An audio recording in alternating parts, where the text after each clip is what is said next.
Hello दोस्तों, नमस्कार। स्वागत है आपका हमारे YouTube channel study with Uttarakhandi पर। दोस्तों, पटवारी लेखपाल के एग्ज़ाम के लिए मात्र 10 दिन का टाइम बचा हुआ है और 10 दिन में जितना हो सके आपको कंटिन्यू रिवीजन करना है।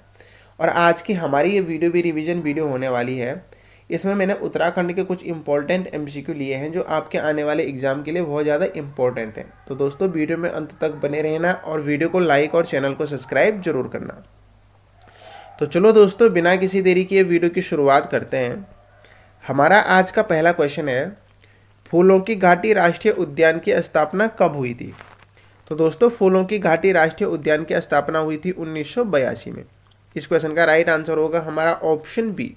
और जो फूलों की घाटी राष्ट्रीय उद्यान है ये चमोली जनपद में है। ठीक है। और अगर हम इसके क्षेत्रफल की बात करें तो इसका क्षेत्रफल है 87.50 वर्ग किलोमीटर। ये आपको बिल्कुल याद रखना है। ठीक है। अक्सर क्वेश्चन बनता है कि फूलों की घाटी राष्ट्रीय उद्यान का क्षेत्रफल कितना है, तो 87.50 वर्ग किलोमीटर। ठीक है। और फूलों की घाटी को यूनेस्को ने विश्व विरासत सूची में कब सम्मिलित किया था? ये क्वेश्चन अक्सर आयोग द्वारा पूछा जाता है। ठीक है। तो फूलों की घाटी को यूनेस्को ने विश्व विरासत सूची में सम्मिलित किया था 14 जुलाई 2005 को। ये आपको बिल्कुल याद रखना है। ठीक है। और फूलों की घाटी की खोज का श्रेय जाता है फ्रैंक स्मिथ को। ठीक है। इन्होंने फूलों की घाटी की खोज की थी 1931 में। ये आपको याद रखना है। ठीक है। और एक क्वेश्चन और बनता है फूलों की घाटी से कि जो फूलों की घाटी है वो किन पर्वतों के मध्य स्थित है? ठीक है। तो दोस्तों, फूलों की घाटी नर और गंधमादन पर्वतों के बीच स्थित है। ये फैक्ट आपको बिल्कुल याद रखना है। बढ़ते हैं अगले क्वेश्चन की तरफ। अगला क्वेश्चन है हमारा, कौशिक समिति ने प्रस्तावित उत्तराखंड राज्य में कितने मंडलों की सिफारिश की थी? ठीक है। तो कौशिक समिति ने दोस्तों उत्तराखंड में 3 मंडलों की सिफारिश की थी। इस क्वेश्चन का राइट आंसर है हमारा ऑप्शन बी।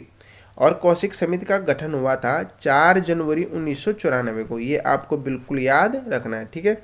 और कौशिक समिति के अध्यक्ष थे रमाशंकर कौशिक। ये भी आपको याद रखना है। ठीक है। क्वेश्चन बन सकता है कि कौशिक समिति के अध्यक्ष कौन थे? तो अध्यक्ष थे रमाशंकर कौशिक। ठीक है। और कौशिक समिति का गठन किया गया था 4 जनवरी 1994 को। ठीक है।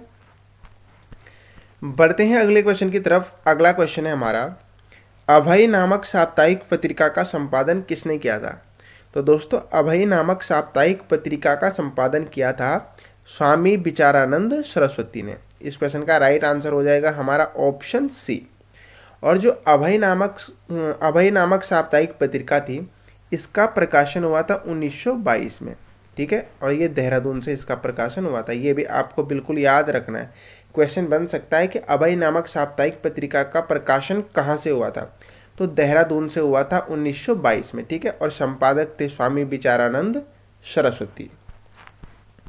बढ़ते हैं अगले क्वेश्चन की तरफ। अगला क्वेश्चन है हमारा, कुमाऊं परिषद का 5वां अधिवेशन कब हुआ था? तो दोस्तों, कुमाऊं परिषद का 5वां अधिवेशन हुआ था 1923 में। इस क्वेश्चन का राइट आंसर होगा हमारा ऑप्शन ए।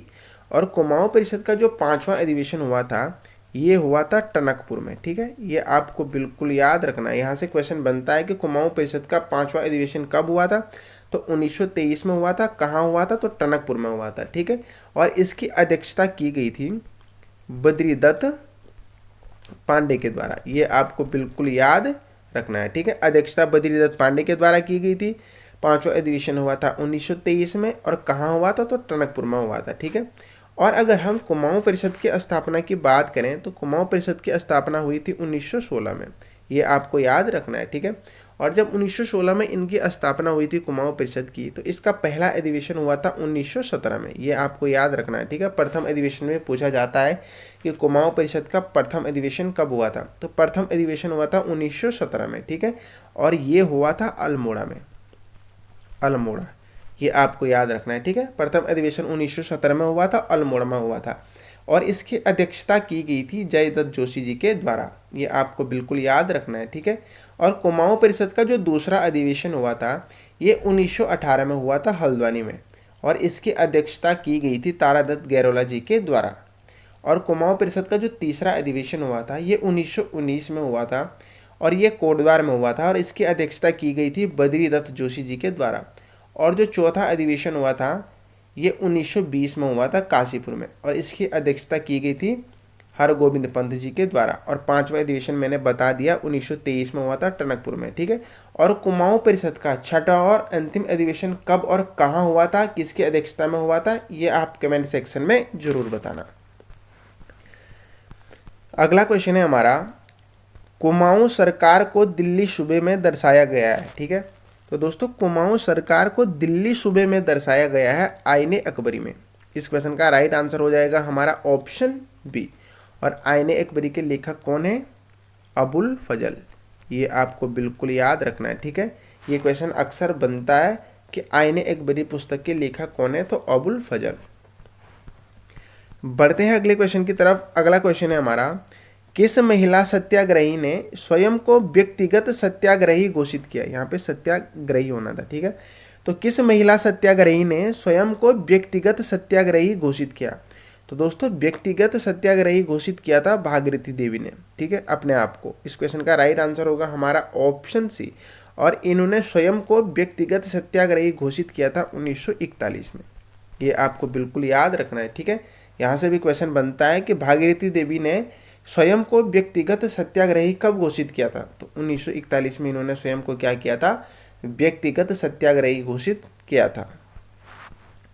बढ़ते हैं अगले क्वेश्चन की तरफ। अगला क्वेश्चन है हमारा, गंगोत्री मंदिर का निर्माण किसने करवाया था, ठीक है।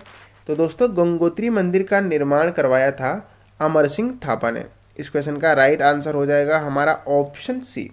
और जो गंगोत्री मंदिर है ये उत्तरकाशी में है, ठीक है। और निर्माण तो करवाया था अमर सिंह थापा ने, लेकिन इसका जीर्णोद्धार करवाया था जयपुर के राजा माधो सिंह ने। ये आपको बिल्कुल याद रखना है, ठीक है। यहाँ से भी क्वेश्चन बनता है कि गंगोत्री मंदिर का जीर्णोद्धार किसने किया था, किसने कराया था, ठीक है। तो जीर्णोद्धार कराया था जयपुर के राजा माधो सिंह ने 1935 में। ये आपको याद रखना है, ये इंपॉर्टेंट फैक्ट है, ठीक है। और जो गंगोत्री गंगा माँ की डोली है दोस्तों, ये शीतकाल में प्रवास के लिए मुखवाग्राम मार्कंडे मंदिर में लाई जाती है। ये आपको बिल्कुल याद रखना है, ठीक है। यहाँ से भी क्वेश्चन बनता है कि गंगोत्री गंगा माँ की डोली शीत प्रवास के लिए कहाँ लाई जाती है, ठीक है। तो ये मुखवाग्राम के मार्कंडेय मंदिर में लाई जाती है। ये फैक्ट आपको बिल्कुल याद रखना है, ठीक है। तो गंगोत्री मंदिर का निर्माण किसने किया, अमर सिंह थापा ने, ठीक है। जीर्णोद्धार किसने करवाया, तो जयपुर के राजा माधो सिंह ने 1935 में। बढ़ते हैं अगले क्वेश्चन की तरफ। अगला क्वेश्चन है हमारा, गुरु राम राय देहरादून कब आए थे, ठीक है। तो दोस्तों गुरु राम राय देहरादून आए थे 1699 में। इस क्वेश्चन का राइट आंसर हो जाएगा हमारा ऑप्शन सी। बढ़ते हैं अगले क्वेश्चन की तरफ। अगला क्वेश्चन है हमारा, हर की पैड़ी किसने बनवाई थी, ठीक है। तो दोस्तों हर की पैड़ी बनवाई थी राजा विक्रमादित्य ने। इस क्वेश्चन का राइट आंसर हो जाएगा हमारा ऑप्शन बी, ठीक है। और हर की पैड़ी का जीर्णोद्धार किया था मान सिंह ने। ये आपको बिल्कुल याद रखना है, ठीक है। हर की पैड़ी बनवाई किसने थी, राजा विक्रमादित्य ने। और इसका जीर्णोद्धार करवाया था राजा मान सिंह ने। ये आपको बिल्कुल याद रखना है, ठीक है। और हर की पौड़ी कहाँ है, हरिद्वार में, हरिद्वार। ये भी आपको बिल्कुल याद रखना है। बढ़ते हैं अगले क्वेश्चन की तरफ। अगला क्वेश्चन है हमारा, यमुनोत्री मंदिर का निर्माण किसने करवाया था, ठीक है। तो दोस्तों यमुनोत्री मंदिर का निर्माण करवाया था गढ़वाल नरेश प्रताप शाह ने। इस क्वेश्चन का राइट आंसर हो जाएगा हमारा ऑप्शन बी, ठीक है। और प्रताप शाह ने दोस्तों यमुनोत्री मंदिर का निर्माण करवाया था 1919 में। ये भी आपको बिल्कुल याद रखना है। पूछा जा सकता है कि प्रताप शाह ने यमुनोत्री मंदिर का निर्माण कब करवाया था, तो 1919 में करवाया था, ठीक है। और यमुनोत्री जो मंदिर है इसका जीर्णोद्धार किया था जयपुर की महारानी गुलेरिया ने। ये आपको बिल्कुल याद रखना है, ठीक है। निर्माण किसने किया, प्रताप शाह ने। कब किया, 1919 में। और जीर्णोद्धार किसने किया, तो जीर्णोद्धार किया था जयपुर की महारानी गुलेरिया ने 19वीं सदी में, 19वीं सदी, ठीक है। ये भी आपको बिल्कुल याद रखना है, ठीक है। और जो यमुनोत्री मंदिर है शीतकाल में यमुना माँ की डोली लाई जाती है दोस्तों खरसाली गांव में, ठीक है। ये क्वेश्चन भी बन सकता है कि यमुनोत्री मंदिर की जो यमुना माँ है इनकी डोली शीतकाल के लिए कहाँ लाई जाती है, तो शीतकाल के लिए इनकी डोली लाई जाती है खरसाली गांव में। ये फैक्ट भी आपको बिल्कुल याद रखना है। बढ़ते हैं अगले क्वेश्चन की तरफ। अगला क्वेश्चन और बहुत ज़्यादा इंपॉर्टेंट क्वेश्चन है ये। क्षेत्रफल की दृष्टि से राज्य की सबसे बड़ी लोकसभा सीट है, तो दोस्तों क्षेत्रफल की दृष्टि से राज्य की सबसे बड़ी लोकसभा सीट है पौड़ी। इस क्वेश्चन का राइट आंसर होगा हमारा ऑप्शन डी। पूछा क्या गया है, क्षेत्रफल की दृष्टि से, ठीक है। क्षेत्रफल की दृष्टि से राज्य की सबसे बड़ी लोकसभा सीट है पौड़ी, ठीक है। और मतदान की दृष्टि से, अगर मतदान की दृष्टि से पूछा जाए कि मतदान की दृष्टि से राज्य की सबसे बड़ी लोकसभा सीट कौन सी है, मतदान की दृष्टि से, ठीक है, तो मतदान की दृष्टि से है हरिद्वार। ये आपको बिल्कुल याद रखना है। और क्षेत्रफल की दृष्टि से पौड़ी, और मतदान की दृष्टि से सबसे छोटी लोकसभा सीट है पौड़ी। ये आपको बिल्कुल याद रखना है, ठीक है। क्षेत्रफल की दृष्टि से सबसे बड़ी लोकसभा सीट हो गई पौड़ी, और मतदान की दृष्टि से सबसे छोटी है पौड़ी, ठीक है। क्षेत्रफल में बड़ी, मतदान में छोटी, और क्षेत्रफल की दृष्टि से सबसे बड़ी, मतदान की दृष्टि से सबसे बड़ी है हरिद्वार। ये आपको बिल्कुल याद रखना है। अगला क्वेश्चन है हमारा, राज्य की प्रथम फिल्म कौन सी है? तो दोस्तों राज्य की प्रथम फिल्म है जगवाल। इस क्वेश्चन का राइट आंसर हो जाएगा हमारा ऑप्शन बी, ठीक है। और जो जगवाल फिल्म थी ये 1983 में बनी थी। ये आपको बिल्कुल याद रखना है, ठीक है। और इसके निर्माता थे दोस्तों पारेश्वर गौड़। ये क्वेश्चन आयोग द्वारा बहुत बार पूछा जा चुका है कि जगवाल फिल्म के निर्माता निर्देशक कौन थे, ठीक है। तो इसके निर्माता भी और निर्देशक भी थे पारेश्वर गौड़, ठीक है। और ये फिल्म बनी थी 1983 में, ठीक है। और इसकी नायिका थी कुसुम बिष्ट। ये आपको याद रखना है। ये क्वेश्चन भी बन सकता है कि जगवाल फिल्म की मुख्य नायिका कौन थी, तो वो थी कुसुम बिष्ट, ठीक है। बढ़ते हैं अगले क्वेश्चन की तरफ। अगला क्वेश्चन है हमारा, जौलजीबी में प्रतिवर्ष मेला कब लगता है, ठीक है। तो दोस्तों जौलजीबी में प्रतिवर्ष मेला लगता है 14 नवंबर को, ठीक है।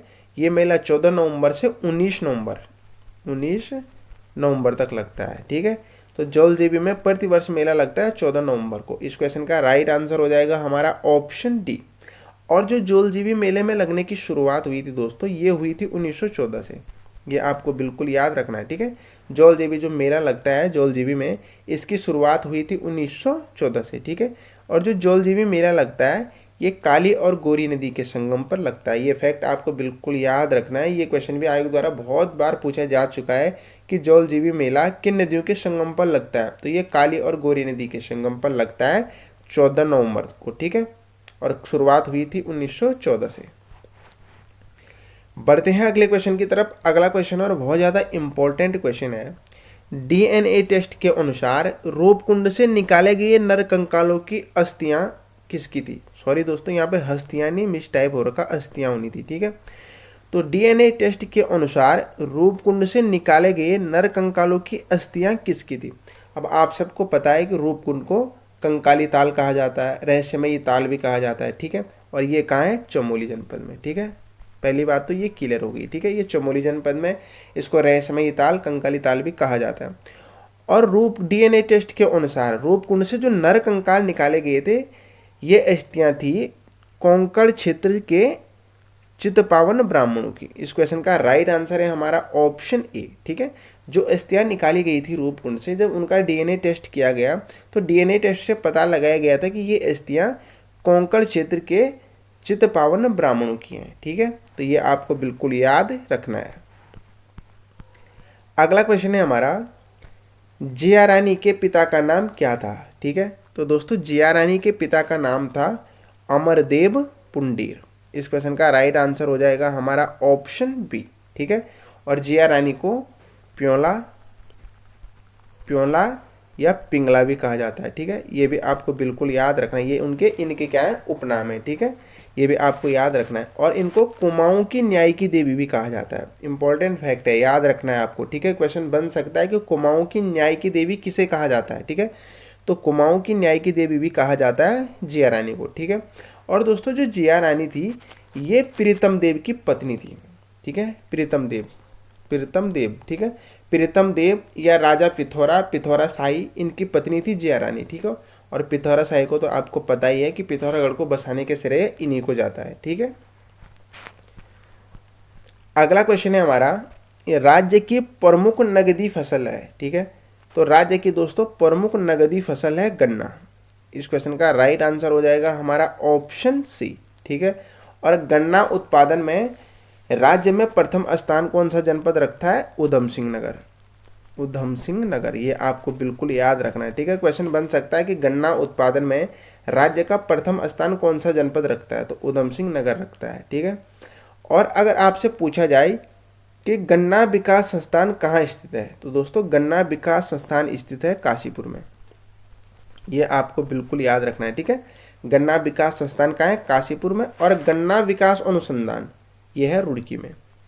यहाँ पे आपको कंफ्यूज नहीं होना है। ठीक है, अगर आपसे गन्ना विकास अनुसंधान पूछा जाए तो रुड़की, और गन्ना विकास संस्थान पूछा जाए तो काशीपुर। बढ़ते हैं अगले क्वेश्चन की तरफ। अगला क्वेश्चन है हमारा, राज्य में बिलियन डॉलर ग्रास कहा जाता है, तो दोस्तों राज्य में बिलियन डॉलर ग्रास कहा जाता है झंगोरा को। इस क्वेश्चन का राइट आंसर हो जाएगा हमारा ऑप्शन ए। अगला क्वेश्चन है हमारा, वंदे मातरम का कुमाऊनी भाषा में अनुवाद किसने किया था, तो दोस्तों वंदे मातरम का कुमाऊनी भाषा में अनुवाद किया था हरिराम त्रिपाठी ने। इस क्वेश्चन का राइट आंसर होगा हमारा ऑप्शन बी। और हरिराम त्रिपाठी ने वंदे मातरम का कुमाऊनी भाषा में अनुवाद किया था 1906 में, ये आपको बिल्कुल याद रखना है। ठीक है, क्वेश्चन बन सकता है कि हरिराम त्रिपाठी ने वंदे मातरम का कुमाऊनी भाषा में अनुवाद कब किया था, तो इन्होंने किया था 1906 में इसका कुमाऊनी भाषा में अनुवाद। बढ़ते हैं अगले क्वेश्चन की तरफ। अगला क्वेश्चन है हमारा, कांडा की रानी की संज्ञा किसे दी जाती है, तो दोस्तों कांडा की रानी की संज्ञा दी जाती है तिलु रौतेली को। इस क्वेश्चन का राइट आंसर हो जाएगा हमारा ऑप्शन ए। और तिलु रौतेली को गढ़वाल की झांसी की रानी भी कहा जाता है। ठीक है, क्वेश्चन ये भी आयोग द्वारा बहुत बार पूछा जा चुका है कि गढ़वाल की झांसी की रानी किसे कहा जाता है, तो गढ़वाल की झांसी की रानी कहा जाता है तिलु रौतेली को। ठीक है, और तिलु रौतेली की घोड़ी का नाम क्या था, ये क्वेश्चन भी बनता है। ठीक है, तो तिलु रौतेली की घोड़ी का नाम था बिंदुली, ये आपको बिल्कुल याद रखना है। ठीक है, अगला क्वेश्चन और आज का अंतिम क्वेश्चन है हमारा, साइंस ऑफ लैंग्वेज पुस्तक के लेखक कौन है, तो दोस्तों साइंस ऑफ लैंग्वेज पुस्तक के लेखक हैं मैक्स मूलर। इस क्वेश्चन का राइट आंसर हो जाएगा हमारा ऑप्शन बी। तो दोस्तों ये थे हमारे आज के कुछ इंपॉर्टेंट एमसीक्यू। आशा करता हूँ आपको वीडियो अच्छी लगी होगी। अगर वीडियो अच्छी लगती है तो प्लीज़ आपसे रिक्वेस्ट है वीडियो को लाइक और चैनल को सब्सक्राइब जरूर करें। Thank you.